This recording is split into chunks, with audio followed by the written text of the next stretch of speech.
नमस्कार, ये आकाशवाणी पटना है। अब आप खालिद रशीद से प्रादेशिक समाचार सुनिए। पहले मुख्य समाचार।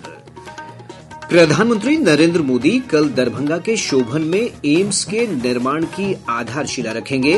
वे नवनिर्मित झंझारपुर लौकहा रेलखंड का भी उद्घाटन करेंगे। प्रदेश की 4 विधानसभा सीटों बेलागंज, इमामगंज, तरारी और रामगढ़ में उपचुनाव के लिए कल होगा मतदान। महिला एशियाई हॉकी चैंपियंस ट्रॉफी में भारत आज 3 बार के विजेता दक्षिण कोरिया से खेलेगा। अन्य मुकाबलों में जापान की भिड़ंत थाईलैंड से और चीन की टीम का मुकाबला मलेशिया से होगा। और आज देवोत्थान एकादशी है। सभी मांगलिक कार्यों की होगी आज से शुरुआत। अब समाचार विस्तार से। प्रधानमंत्री नरेंद्र मोदी कल दरभंगा के शोभन में एम्स निर्माण की आधारशिला रखेंगे। प्रधानमंत्री के आगमन को लेकर तैयारियां अंतिम चरण में पहुंच गई हैं। स्वास्थ्य मंत्री मंगल पांडेय ने शिलान्यास स्थल का दौरा किया। कार्यक्रम को लेकर एनडीए के नेता और वरीय पदाधिकारी पहुंचने लगे हैं। स्थानीय लोगों के अनुसार इस एम्स के निर्माण से उनका सपना साकार हो रहा है। दरभंगा में एम्स के बनने से आने वाले समय में उम्दा स्वास्थ्य सेवाएं लोगों को मिलेंगी। प्रधानमंत्री श्री मोदी मिथिलांचल के लोगों को एक और सौगात भी देंगे। श्री मोदी कल ही दरभंगा से झंझारपुर लौकहा रेलखंड का उद्घाटन करेंगे। इसके साथ झंझारपुर लौकहा रेलखंड पर रेल सेवा शुरू हो जाएगी। प्रधानमंत्री दरभंगा में आयोजित कार्यक्रम से पैसेंजर ट्रेन को हरी झंडी दिखाकर रवाना करेंगे। रेलवे बोर्ड के चेयरमैन सतीश कुमार आज दरभंगा रेलवे स्टेशन का निरीक्षण करेंगे। प्रधानमंत्री नरेंद्र मोदी के कल दरभंगा आगमन को लेकर चेयरमैन यहां पहुंच रहे हैं। प्रधानमंत्री कल एम्स के शिलान्यास के साथ ही काकर घाटी से शीशों तक बने बाईपास रेल लाइन का उद्घाटन भी करेंगे। इससे यातायात सुगम होगा। प्रदेश की 4 विधानसभा सीट बेलागंज, इमामगंज, तरारी और रामगढ़ उपचुनाव के लिए कल मतदान होगा। हमारे संवाददाता ने बताया है कि चुनाव को लेकर संबंधित विधानसभा क्षेत्रों में सभी प्रशासनिक तैयारियां पूरी कर ली गई हैं। उपचुनाव में राष्ट्रीय जनता दल सबसे अधिक 3 सीटों पर चुनाव लड़ रहा है। वहीं भाकपा माले 1 सीट पर मुकाबले में है। एनडीए खेमे से भाजपा 2 सीट पर, जबकि जदयू और हिंदुस्तानी अवाम मोर्चा 1-1 सीट पर चुनाव लड़ रही है। बहुजन समाज पार्टी ने 2 सीटों पर उम्मीदवार उतारे हैं। एक रिपोर्ट। बिहार विधानसभा की 4 सीटों पर उपचुनाव में मुख्य मुकाबला सत्तारूढ़ एनडीए गठबंधन और विपक्ष के महागठबंधन के बीच माना जा रहा है। 2020 के विधानसभा चुनाव में राष्ट्रीय जनता दल और कांग्रेस की नेतृत्व वाली महागठबंधन ने 3 सीटें जीती थी। 1 सीट पर एनडीए की सहयोगी हिंदुस्तानी अवाम मोर्चा को जीत मिली थी। चुनावी रणनीतिकार प्रशांत किशोर की नवगठित जनसुराज पार्टी सभी 4 सीटों पर चुनाव लड़ते हुए बिहार से अपने राजनीतिक सफर की शुरुआत कर रही है। सीपीआई माले को छोड़कर अन्य 3 सीटों पर सभी प्रमुख दलों ने पिछले चुनावी दंगल में जीतने वाले विधायकों के परिवारजनों को उम्मीदवारी देकर उन पर भरोसा जताया है। इमामगंज क्षेत्र से केंद्रीय मंत्री जीतन राम मांझी की पुत्रवधू दीपा कुमारी, रामगढ़ से राष्ट्रीय जनता दल के प्रदेश अध्यक्ष जगदानंद सिंह के पुत्र अजीत कुमार सिंह उपचुनाव में प्रमुख उम्मीदवार हैं। बेलागंज की सीट पर सांसद सुरेंद्र प्रसाद यादव ने अपने पुत्र विश्वनाथ कुमार सिंह तथा पूर्व विधायक सुनील पांडे ने अपने पुत्र विशाल प्रशांत को तरारी निर्वाचन क्षेत्र से चुनावी मैदान में उतारा है। धर्मेंद्र कुमार राय, आकाशवाणी समाचार, पटना। प्रदेश के 19 जिलों के 1580 पैक्स के चुनाव के लिए नामांकन की प्रक्रिया शुरू हो गई है। बिहार राज्य निर्वाचन प्राधिकार से प्राप्त जानकारी के अनुसार इस चरण के नामांकन की अंतिम तिथि 13 नवंबर तक निर्धारित है।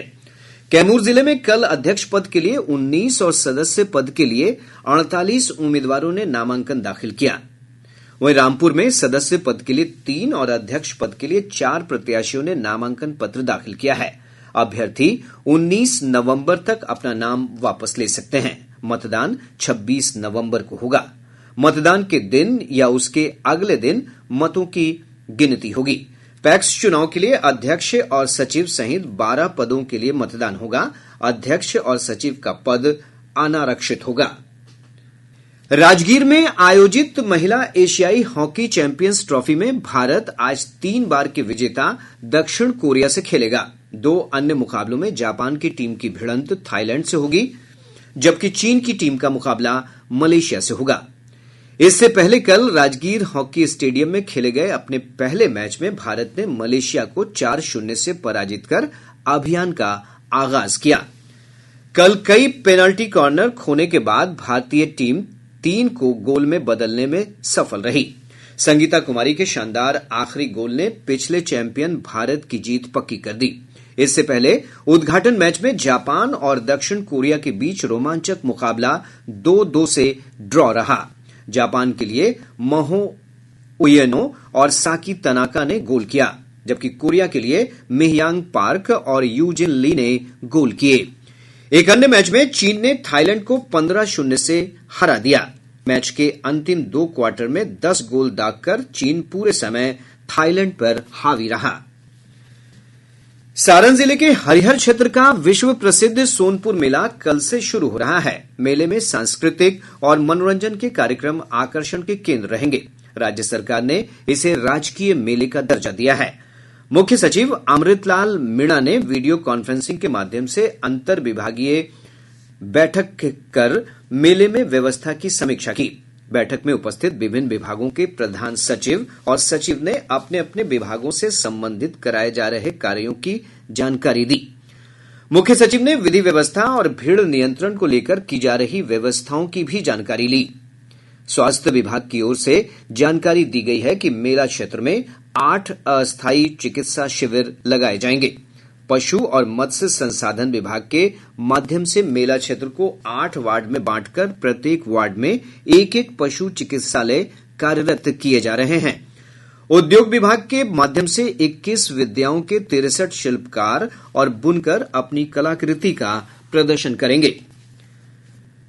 जिलाधिकारी अमन समीर ने बताया कि मेला क्षेत्र की साफ सफाई के लिए 4 सेक्टर में बांटा गया है। उन्होंने बताया कि विधि व्यवस्था के लिए मेला क्षेत्र में 21 पुलिस चौकी और 9 वॉच टावर बनाए गए हैं। विधि व्यवस्था और भीड़ प्रबंधन के लिए संपूर्ण मेला क्षेत्र को 26 सेक्टर में बांटा गया है।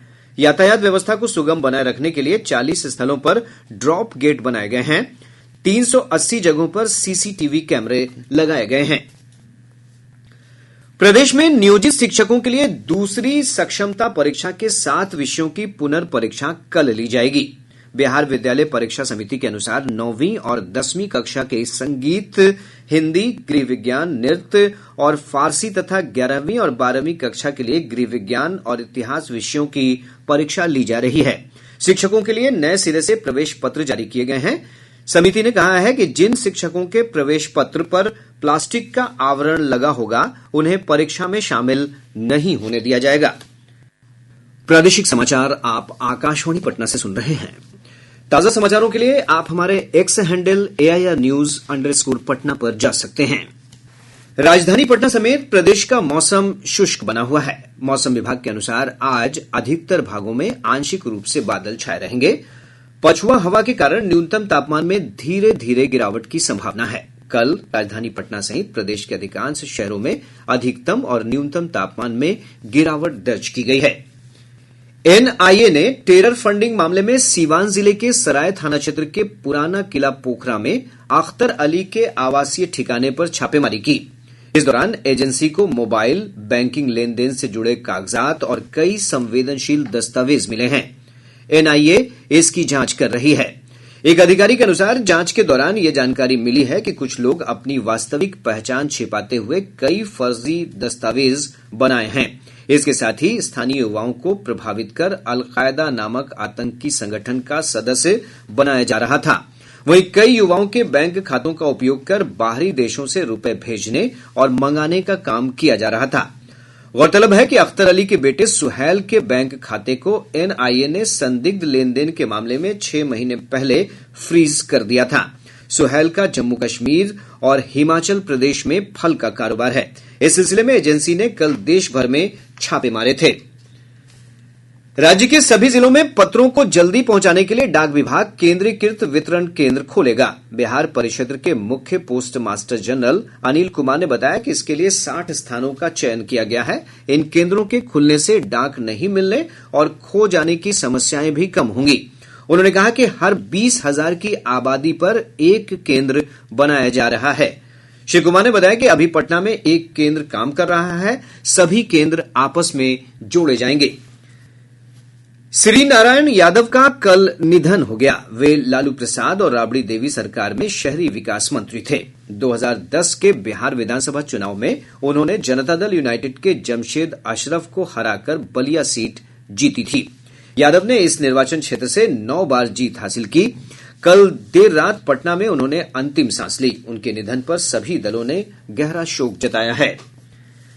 प्रदेश में पिछले 24 घंटों के दौरान विभिन्न सड़क हादसों में 6 लोगों की मौत हो गई। अरवल, जमुई और पश्चिम चंपारण जिले में 2-2 व्यक्ति की मौत हुई है।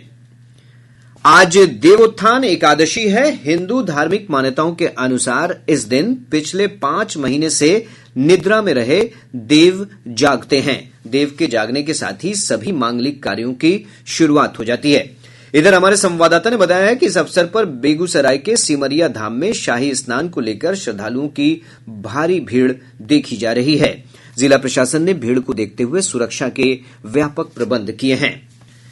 शेखपुरा जिले में रबी महोत्सव आयोजित कर किसानों को प्रशिक्षण दिया गया। जिला कृषि विभाग ने इस मौसम में 38 हेक्टेयर भूभाग पर गेहूं सहित अन्य रबी फसल की खेती का लक्ष्य रखा है। कार्यक्रम में किसानों को जीरो टिलेज तकनीक सहित अन्य जानकारी भी दी गई।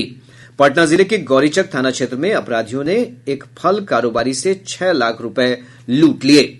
अररिया जिले के रानीगंज थाना क्षेत्र अंतर्गत रामपुर चौक के पास पेट्रोल पंप के एक कर्मी से अपराधियों ने 3 लाख रुपए से अधिक लूट लिए। अब पटना से प्रकाशित प्रमुख समाचार पत्रों की सुर्खियां। आज के सभी समाचार पत्रों ने अलग अलग खबरों को प्रमुखता से प्रकाशित किया है। हिन्दुस्तान ने राजगीर में एशिया हॉकी चैंपियंस ट्रॉफी प्रतियोगिता को बड़ी खबर बनाया है। अखबार लिखता है, चक दे इंडिया से गूंजा राजगीर स्टेडियम। भोजपुरी गीतों के बीच दर्शकों की ऊर्जा बुलंदियों पर तो खिलाड़ियों के हौसले 7वें आसमान पर। जापान के सईतो बोले, बिहार के लोग बहुत अच्छे। दैनिक जागरण की सुर्खी है, 7 साल से कम सजा वाले अपराध में नाबालिगों पर नहीं होगी प्राथमिकी। दैनिक भास्कर ने साइबर अपराध पर लिखा है, 95 लोगों से साइबर शातिरों ने ठग लिए 2,24,81,000। पटना के थानों में 70 केस। प्रभात खबर ने शिक्षा मंत्री के हवाले से लिखा है, जिन जिलों में एक ही अनुमंडल वहां विभाजन करके किए जाएंगे शिक्षकों के तबादले। और अब अंत में मुख्य समाचार एक बार फिर। प्रधानमंत्री नरेंद्र मोदी कल दरभंगा के शोभन में एम्स के निर्माण की आधारशिला रखेंगे। वे नवनिर्मित झंझारपुर लौकहा रेलखंड का भी उद्घाटन करेंगे। प्रदेश की 4 विधानसभा सीटों बेलागंज, इमामगंज, तरारी और रामगढ़ में उपचुनाव के लिए कल होगा मतदान। महिला एशियाई हॉकी चैंपियंस ट्रॉफी में भारत आज 3 बार के विजेता दक्षिण कोरिया से खेलेगा। अन्य मुकाबलों में जापान की भिड़ंत थाईलैंड से और चीन का मुकाबला मलेशिया से होगा। और आज देवोत्थान एकादशी है। सभी मांगलिक कार्यों की होगी आज से शुरुआत। इसके साथ ही आकाशवाणी पटना से प्रसारित प्रादेशिक समाचार का ये अंक समाप्त हुआ।